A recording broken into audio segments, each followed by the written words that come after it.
What's up, everyone? Welcome to Bullflow Academy. My name is 7-Star Mike, and I'll be putting out some detailed educational content on how to use the individual Bullflow features. But first, I want to show you just what information we have and where to find it.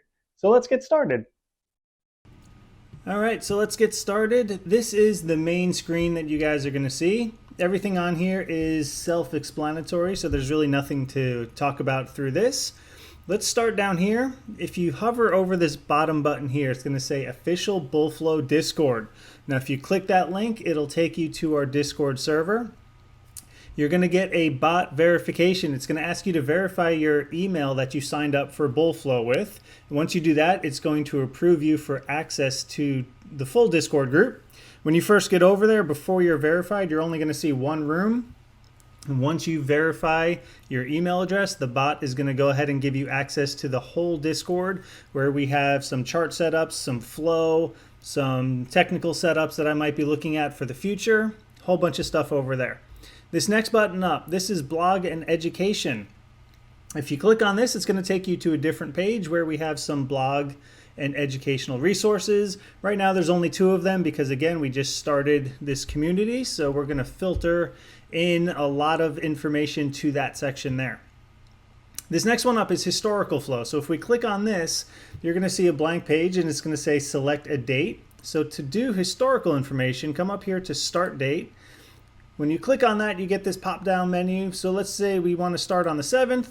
It comes over here to end. Let's say we want to end it today. And then it's going to load the historical information. Now, the longer you go back to search for historical information, it will take a little bit longer to load, but give it a moment, and once it populates, you'll see over here the historical information for the dates that you selected. This is all 10/11. As you scroll down further, you'll see some of this historical information, 10/8. And then if you want to kind of make it a little bit easier, let's say you want to see Home Depot only, type in Home Depot and you still have that same date range, but now you have all the flow for that date range for just Home Depot. And then all your filters will still apply as well. So that's this button here. The next one up, this one here, this is your main screen. This is going to be the real-time options flow. Let's give that a second to load. This is where the majority of the information that you're going to be using will be. So I'm going to show you a few things here because there's a lot of information. Not all of it's right in front of your face. So the first thing, you can see everything's scrolling through live. What I want to point out to you guys is if you're trying to watch 1 or 2 of these lines and it just keeps populating new stuff, if you scroll down on the screen, so we have PSX here at the top, you see it's not going to advance further down the screen. So if you want to kind of stop the flow and just pause the screen for a little bit, just scroll down and you'll see that as new flow comes in, this PSX line here is still at the very top. So it will stop incoming flow so you can see what you want to see. And then if you scroll right back to the top, you'll get new flow coming right back in. So that pause feature is kind of helpful when the flow starts moving really quickly. Just scroll down to the section you want to see and the new flow will stop. Now we have a lot of information from these tickers here. What you want to do to access that is just click on the name, and then you're going to get this box here, and you can see there's some resources in here. The first one is isolate ticker. So what that's going to do is just isolate the flow to just that one specific ticker. So you can see as I'm scrolling down here, all the stuff on the screen is AFRM. Now let's say I want to see this 11/1 $50 contract. When I click on that box again, the second one down is isolate contract.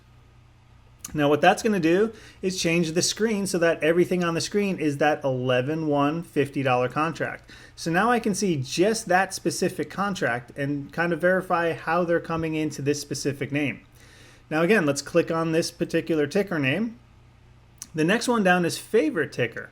So what that does is if I click on that is puts AFRM up here above your quick filters. So what that does is, let's get rid of all these. I'm watching regular flow, regular flow, regular flow, and then all of a sudden maybe AFRM is something I trade regularly. All I have to do is click that and there's all of AFRM.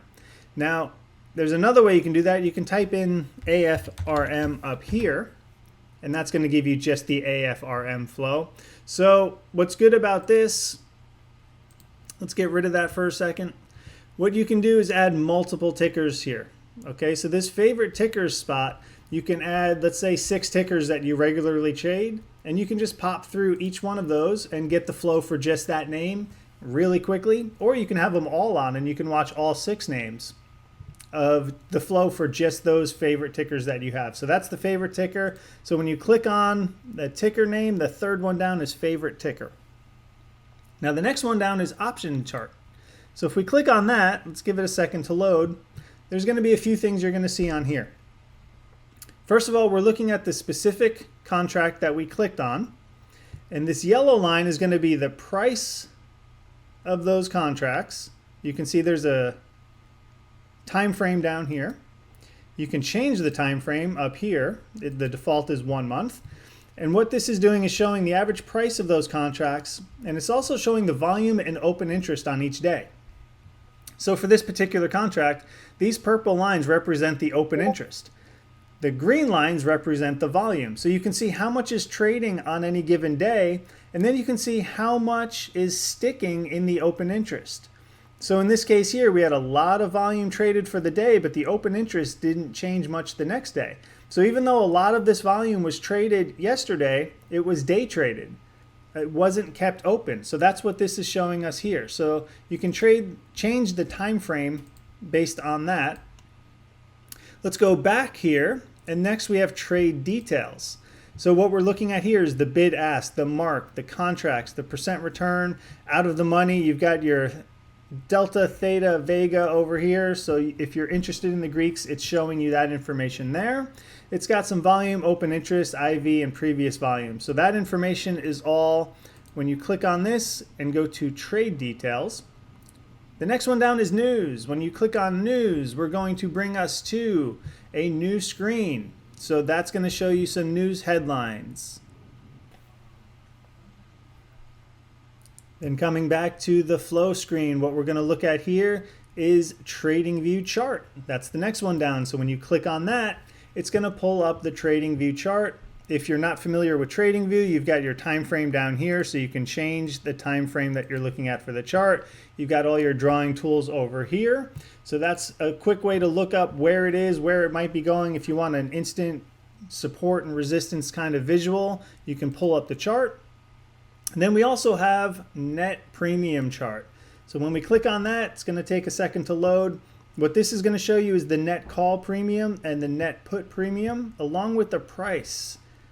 So we have AFRM price, that's this line, and then the green and the red are going to be your net call and net put premium.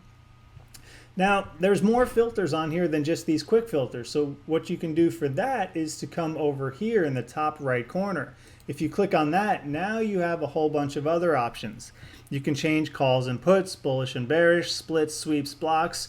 This one is off by default. This is your multi-leg filter. So if you trade multi-leg, you'll see here in the type, multi-leg. So that's telling us that this isn't just one trade. This is a multi-leg trade. It's off by default. If you're an experienced trader, click on that, and you can see it goes away when I take multi-leg off the screen. So by default, you do not see multi-leg transactions, but if you click on that, they will show up in the flow. Then down here, you have show tickers and hide tickers. So let's say you don't like to see Tesla.